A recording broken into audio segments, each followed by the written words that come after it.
तर सनी, माझा तुला क्वेश्चन आहे. हम्म. आफ्टर पहिला फेल अटेम्प्ट पॉडकास्ट नंतर तुला आमच्यावर एवढा कॉन्फिडन्स कसा आला की पुन्हा पॉडकास्ट करी? पॉइंट आहे. एक नेमकं कारण काय? दरवर्षी एक असते रे, न्यू इयर रेझोल्युशन नावाचं एक कात्र असते की ऊ. ओके. पण जानेवारी मध्येच मला आयडिया कसं सुचली विचार कर ना.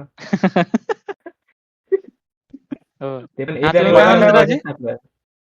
हे पण मला नाही वाटत की पहिला अटेम्प्ट म्हणजे हे फेल होता. फेल नाही, तुझं आपलं चांगला होता. 300 व्ह्यूज आहेत, 300 प्लस व्ह्यूज आहेत आपले.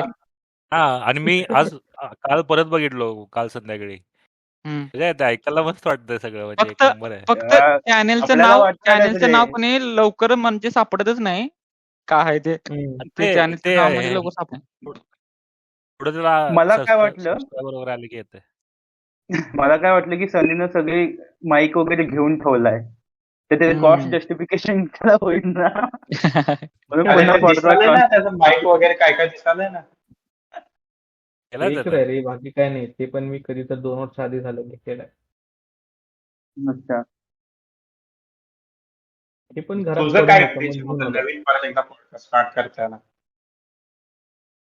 काय विकेंडला काय काम आहे, जरा बसून सिरीज बसण्यापेक्षा एक दिवस म्हटलं काय तर प्रोडक्टिव्ह काय तर होत असेल तर काय हरकत काय.